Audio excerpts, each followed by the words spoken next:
tous. Bonjour Renan. Bonjour Berthilde. Renan, tu es le directeur de la Value Factory, l'entité de diversification de Bouygues Telecom. Merci d'être avec nous pour parler de ce nouveau format publicitaire qui a fait son apparition sur nos écrans il y a peu en France, la télévision segmentée. Avant de rentrer dans les dessous du projet que Bouygues Telecom est en train de déployer en ce moment même sur des millions de box en France, permets-moi peut-être, Renan, une rapide introduction pour ceux qui seraient moins familiers avec le concept de télévision segmentée. En quelques mots, la télévision segmentée, tu le sais, c'est la capacité de remplacer sur un flux télé linéaire des publicités pour des téléspectateurs qui pourtant regardent le même programme à la même heure.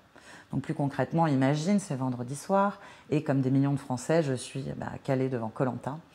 Mais au moment de la coupure publicitaire, toi et moi, on ne va pas forcément vivre la même expérience. Moi, en tant que mère de famille de jeunes enfants, je verrai sans doute une publicité pour le nouveau monospace du moment, tandis que toi, en tant que professionnel urbain célibataire, tu verras plutôt une publicité pour la nouvelle hybride. Donc, en quelques mots, la télévision segmentée, c'est combiner la puissance du média télé avec la précision du digital. Donc, somme toute, un joli programme.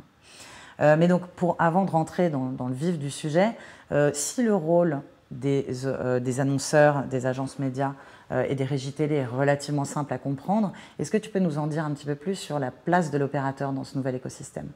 Alors, tout d'abord, Berthilde, ce qu'il faut comprendre, c'est que la télé segmentée, ça existe déjà à travers le monde, mais la façon dont on la construit en France est différente. On peut parler par exemple de l'Angleterre avec Sky ou du Mexique avec Total Play ou aux États-Unis. En général, la télé segmentée, ou même tout le temps la télé segmentée, c'est le fruit d'un travail d'un acteur qui gère toute la chaîne de valeur, qui dispose de la technologie de segmentation, de la technologie de remplacement, des datas, mais également donc de l'inventaire. En France, l'approche a été différente. En fait, la spécificité française, c'est que les téléspectateurs regardent majoritairement la télé via les box de leur opérateur. Donc, le marché est co-construit de la manière suivante. Les opérateurs apportent la technologie de remplacement sur leur box et également les datas qui permettent de créer les segments. Et côté chaîne, les chaînes apportent l'audience. Par exemple, on a une étude côté AF2M qui montre qu'on a déjà aujourd'hui 5 millions de box qui sont compatibles avec la télé adressée. Et donc, on aura au global en France 10 millions de box, donc 10 millions de foyers qui pourront être compatibles d'ici la fin de l'année. Donc ça, c'est la partie opérateur. Et puis, on croise donc le parc des box opérateurs avec l'audience des chaînes. Ça va nous permettre de construire une solution extrêmement massive en termes de volume, mais donc la plus puissante au monde. Merci, c'est très clair. Et donc, pour pousser un petit peu le sujet et parler d'un sujet qui est vraiment au cœur de l'actualité, on le sait, il n'y a pas de publicité ciblée sans consentement. Donc, comment est-ce que les opérateurs travaillent ce sujet? Alors, il n'y a pas de publicité segmentée sans data. En effet, bien évidemment, il faut créer ces segments sur la base de data. Alors, l'approche des opérateurs est de construire la data sur deux piliers forts, qui sont la sécurité de la data, c'est nos responsabilités vis-à-vis de nos clients, et également une forme de transparence très forte et de liberté et de contrôle de maîtrise par les clients de leur consentement. Et pour l'aspect sécurité, on a mis en place une politique de sécurité et on l'applique et on l'a fait appliquer à tous nos partenaires qui co-construisent la solution, dont Google. Ça, c'est la partie sécurité des data. La partie consentement, on s'est dit très rapidement, l'ensemble des opérateurs sont arrivés à la conclusion que finalement, le fait que les box jouent ce rôle central était une opportunité pour gérer les choses différemment de ce qui existe aujourd'hui sur Internet. Aujourd'hui sur Internet, vous donnez votre consentement sur chacun des sites web où vous allez naviguer. Là, ce sera différent. Vous n'avez pas donné votre consentement auprès de chacune des chaînes. Le consentement est recueilli par l'opérateur dans un texte qui est formulé par l'opérateur à l'allumage de la box. À ce moment-là, le client, et on explique clairement au client les raisons pour lesquelles ces données vont être utilisées. Il a bien évidemment la capacité de refuser ou de personnaliser les finalités pour lesquelles ces données seront utilisées. Cette demande de consentement sera réitérée plus tard, on lui redemandera plus tard son consentement. Et, chose importante, pendant la vie d'utilisation de la box, à tout moment, le client peut revenir sur ses choix par sa box, choisir, modifier ses consentements à tout moment. Donc ça, c'est l'aspect maîtrise et liberté de gestion des consentements dans le temps. Sur la partie réglementaire, pour assurer que la solution soit la plus pérenne dans le temps et la plus solide, on est parti, et ça c'est notre stratégie chez Bouygues Telecom, sur le choix d'un partenaire, d'une CMP, d'une plateforme de gestion des consentements qui est apportée par la société SFBX, qui travaillait exclusivement sur Internet avant et qu'on a porté sur nos box. Alors la bonne nouvelle, c'est que quand on demande à nos clients s'ils veulent, s'ils acceptent et s'ils souhaitent avoir la publicité personnalisée, on voit que c'est une demande de la part de nos clients. On a plus de 3 clients sur 4 qui donnent leur accord et qui expriment en effet, c'est également en phase avec les études qu'on avait fait auprès de nos clients. Il y a un grand besoin aujourd'hui, une grande volonté à avoir des contenus personnalisés, dont la publicité. La télévision segmentée est déjà sur nos écrans, mais elle est encore en phase de test. Est-ce que tu peux nous en dire plus sur les premiers retours du marché sur cette première étape? Oui, la démarche qui a été décidée par le marché, conjointement entre les opérateurs et les régies, a été d'ouvrir progressivement le marché de la télé segmentée pour accompagner cette innovation. Donc, quand on parle de démarche progressive, on a par exemple en début d'année, donc Orange, qui a ouvert la télé segmentée sur son parc de box avec France TV, TF1 et M6. Nous, Bouygues Telecom, on a finalisé nos tests et avant cet été, on va ouvrir également la télé segmentée sur notre parc de box avec TF1, M6, France TV, puis dans un deuxième temps avec Canal et Énergie. Ensuite, on devrait avoir, je pense, SFR, puisqu'ils ont déjà ouvert avec Next Media. Et donc, certainement, ils vont ouvrir également avec ces chaînes, puis Free, etc. Donc, on est sur cette ouverture progressive. On a déjà des retours de parc et on voit qu'il y a quand même des campagnes assez intéressantes. Alors, le premier retour, c'est que la télé segmentée intéresse beaucoup de nouveaux annonceurs qui n'avaient pas accès aujourd'hui ou qui ne souhaitaient pas donc capitaliser sur le média de la télé parce qu'ils ne voulaient peut-être pas avoir une diffusion nationale, ils n'étaient peut-être pas intéressés par une diffusion nationale. Puis en termes de discours, de communication, on a des publicités autour d'enjeux du moment assez forts. Alors on peut parler par exemple du Covid. On avait le sujet de la communication des distributeurs avec des retailers avec leurs clients pendant les périodes d'ouverture, de fermeture des magasins. Donc là, vous l'avez bien vu dans le digital, bon, ben voilà, ça a été étendu dans la télé. Par exemple, on a chez France TV avec Monsieur Meuble une communication spécifique qui a été faite dans les régions dans lesquelles les magasins Monsieur Meuble restaient ouverts pendant les phases de confinement. Et puis, bon, de façon un peu plus joyeuse, en période de déconfinement, on a par exemple les agences touristiques du Vaucluse, de la Drôme et de Corrèze qui communiquent spécifiquement dans ces régions sur la réouverture des activités. On a d'autres enjeux importants sociétaux comme par exemple la transition énergétique et on voit, là c'est une campagne sur TF1 de Engie qui a communiqué spécifiquement, plus fortement en fait, sur ces offres de panneaux solaires dans les régions du Sud, là où l'ensoleillement est le meilleur. Donc on voit qu'il y a des scénarios extrêmement riches qui sont en train d'apparaître dès ces phases de mise en place de la télé segmentée. Donc Renan, tu nous as bien expliqué que la télévision segmentée était réellement une approche de marché collective. Tu peux nous expliquer comment les opérateurs justement ont travaillé cette approche collective? Oui, c'est la dimension particulière et passionnante de ce projet. Très rare, innover c'est compliqué. Voilà, souvent l'innovation vient de d'une société qui propose une solution, n'est-ce pas, sur le marché. Là, l'approche a été différente. C'est une innovation marché. Alors, innovation marché, ça veut dire d'abord qu'il faut partir d'une conviction. Donc, les régies ont exprimé de façon commune une conviction sur le fait que le marché du média télé avait besoin de la télé segmentée. Et sur cette base-là, les opérateurs, eux, ont exprimé une conviction selon laquelle ils étaient légitimes pour mettre en place une solution pour le compte de ce marché. Donc ça, c'est la partie conviction. Après, il y a une phase d'organisation. Alors là, on ne peut pas avancer de façon désorganisée au niveau d'un marché et le succès de la télé segmentée, je le dis souvent, doit être la résultante d'un succès collectif et d'un engagement collectif.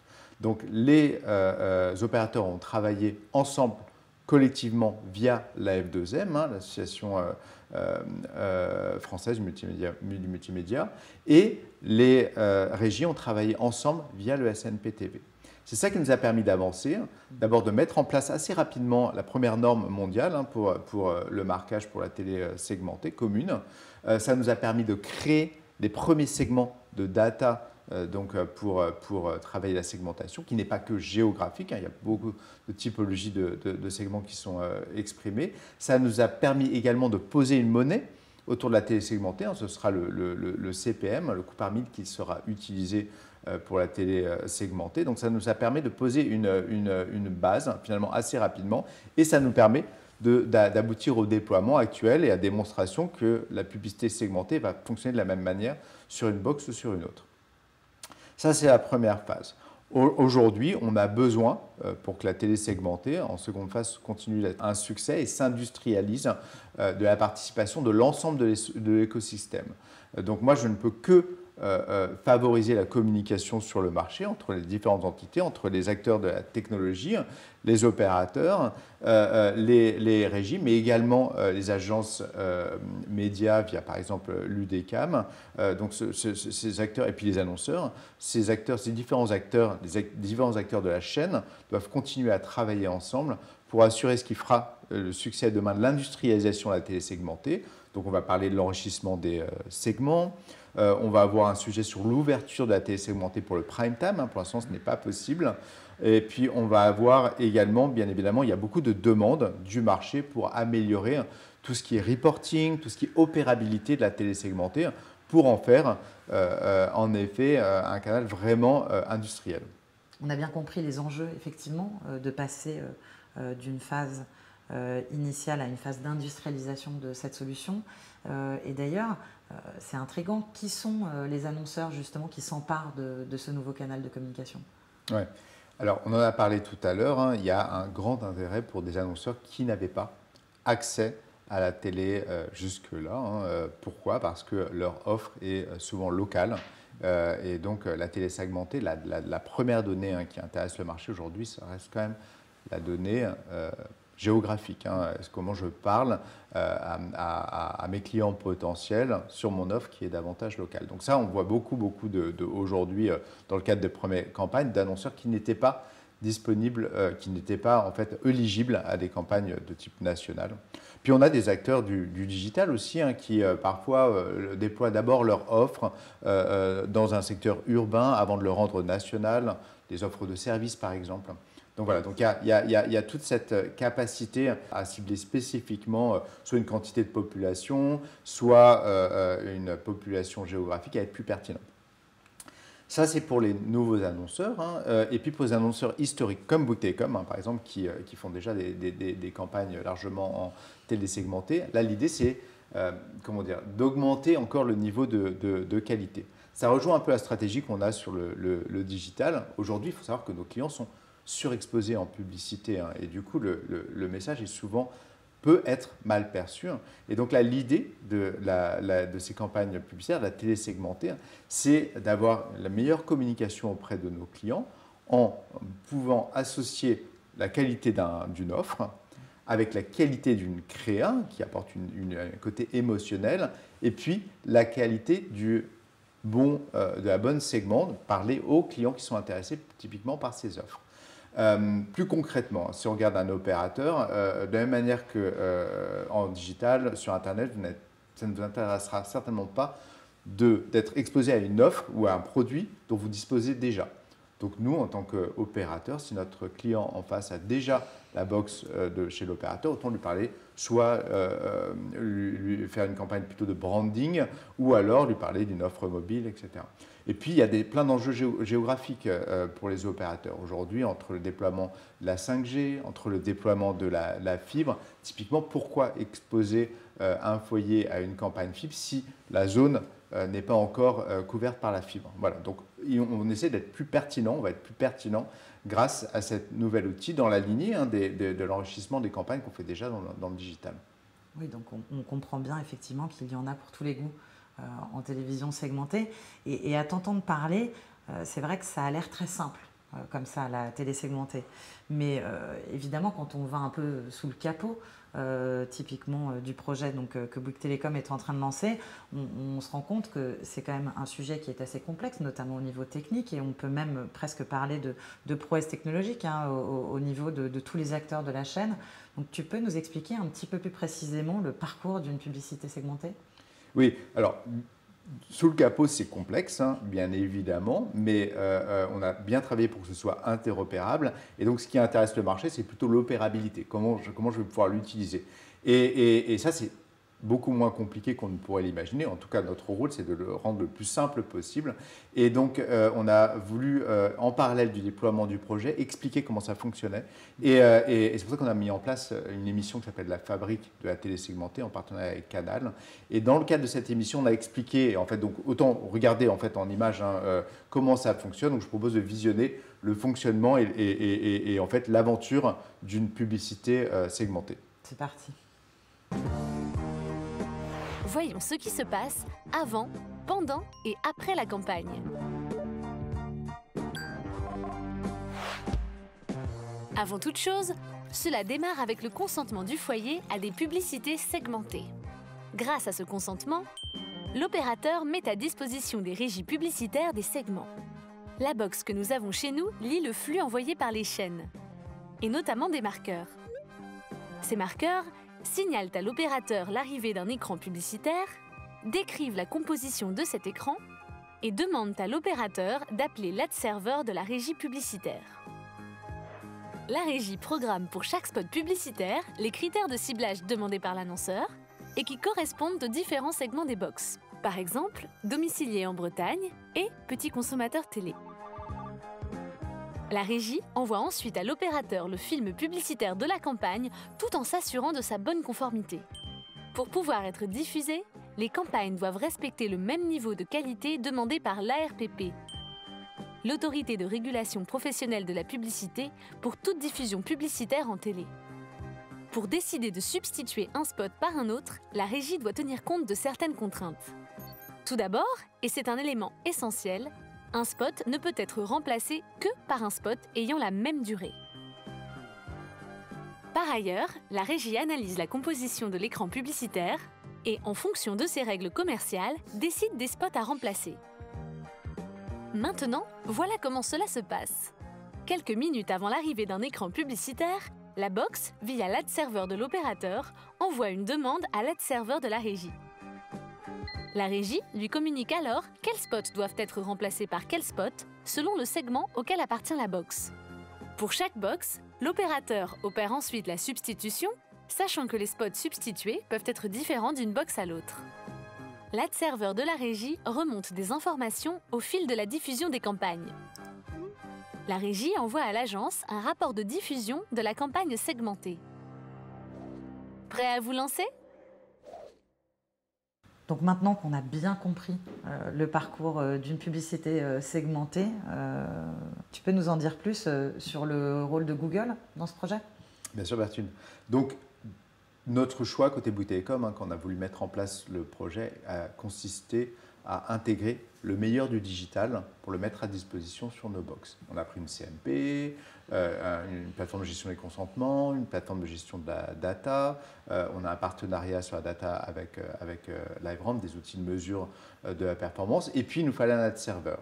Donc pour l'ad-serveur et pour communiquer avec l'ad-serveur des chaînes, on a souhaité sélectionner en fait le partenaire qui avait le plus de références déjà à travers le monde.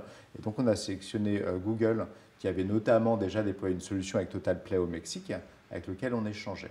Voilà, quelques mois plus tard, le projet a eu lieu et voilà, ça fonctionne. Google nous a apporté la technologie, nous a aidé sur la partie remplacement et puis la technologie d'ad-serveur et on en est ravis. Merci Renan d'avoir partagé avec nous ton expérience et ta vision sur ce beau projet de télévision segmentée. On vous avait promis en début de session un joli programme, j'espère qu'il vous a plu. En tout cas, vendredi soir, quand vous serez devant Koh-Lanta et si vous avez consenti à recevoir de la publicité segmentée, vous devriez avoir une expérience publicitaire plus riche et plus fluide. Merci à tous.